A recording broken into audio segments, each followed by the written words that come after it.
Dorothy Dandridge had it all. She had the talent, the looks, and the fans. She was one of the most popular actresses of her time and paved the way for black talent in Hollywood. For many aspiring entertainers today, Dorothy Dandridge is seen as an icon. It's safe to say if she was still with us, she'd be a living legend. Sadly, this wasn't meant to be. She died at 42, and her life was filled with one tragedy after the next. Let's look back at Dorothy Dandridge's life and career and how her life was destroyed by Hollywood. Early life and career.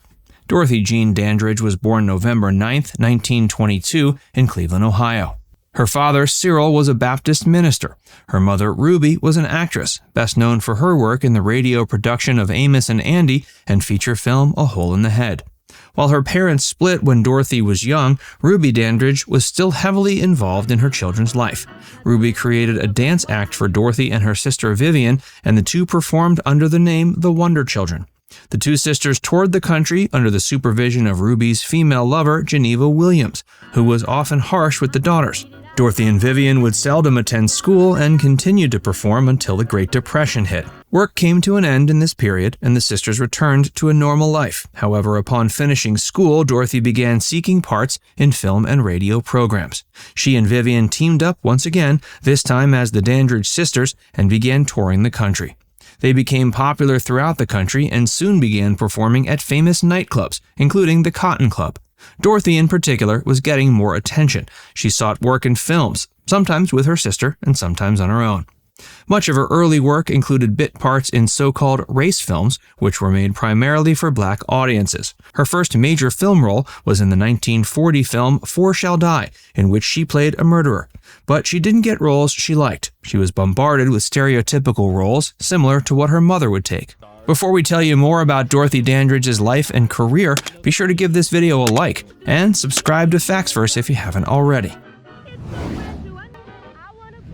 Dorothy's career. In the 1940s, Dorothy Dandridge got her foot in the door. The 1950s was the period when she began opening doors previously not open for black entertainers. She began playing more major roles in popular feature films. These included playing Queen Melmedi in Tarzan's Peril and Anne Carpenter in the Harlem Globetrotters. In 1953, she played the lead role in the film Bright Road. In this film, she played Jane Richards, a teacher in the South who tries to help out a troubled student. The film showed that Dorothy Dandridge had incredible acting skills. The same year, she played herself in the film Remains to be Seen. But her big break came in 1954 when she played the eponymous role in the film Carmen Jones. This was a screen adaptation of the popular opera, this time featuring an all-black cast. The film was a success and catapulted Dorothy to stardom. In 1957, she played Margot Seaton in the film Island in the Sun. In this film, she played a West Indian shopkeeper on a Caribbean island during the colonial era. The film showed an interracial relationship and was controversial as a result.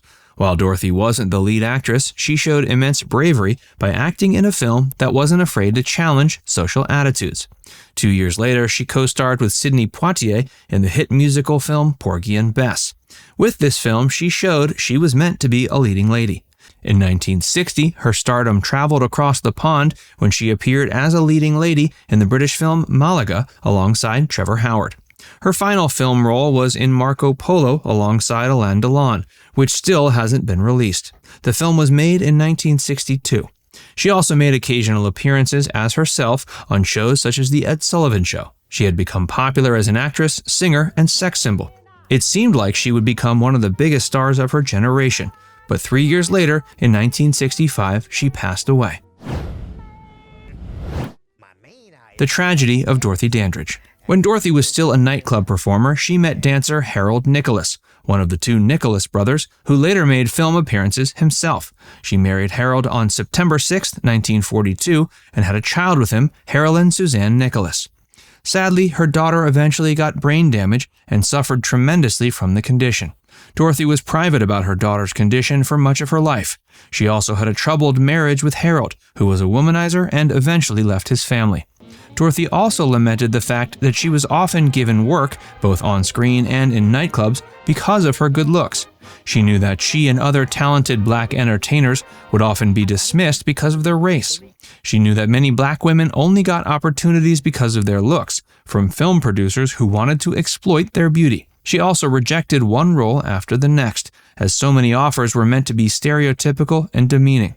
There was one film, Tamango, in which she was originally required to swim entirely nude and wear skimpy clothing for the rest of the movie. Luckily, she managed to fight the producers and the role was less demeaning. In the film, she had to kiss German actor Kurt Jürgens, which stirred up a controversy. This was one of the rare occurrences in which an interracial kiss was seen on screen, and she received hate from both sides of the aisle. The racism she had to endure is almost unspeakable. She would often perform gigs at prestigious hotels, but was never allowed to stay in any room. She once was prohibited from swimming in a hotel pool. In fact, the pool was eventually drained to prevent her from taking a dip. None of her marriages were successful. In 1962, she divorced husband Jack Dennison, whom she alleged to have been violent towards her. Around this time, she found out her financial managers had swindled money from her, and she ended up owing over $100,000 in back taxes. To pay these, she had to sell her home. She even had to put her daughter in a mental institution.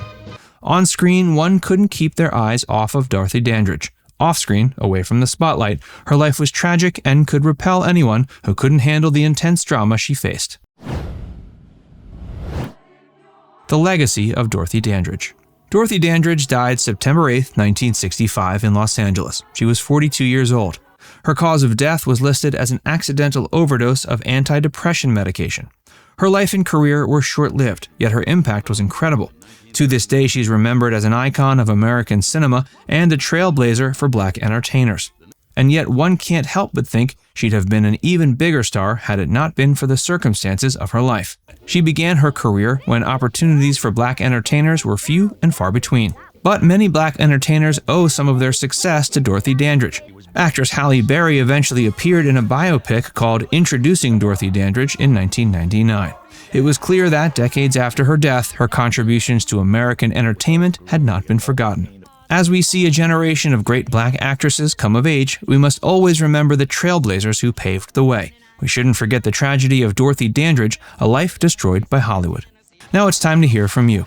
Do you think people still remember Dorothy Dandridge and her incredible legacy? Let us know in the comments section below. And before you go, make sure you give this video a like and subscribe to Facts First if you haven't already. Click the bell icon to stay updated on all our latest content.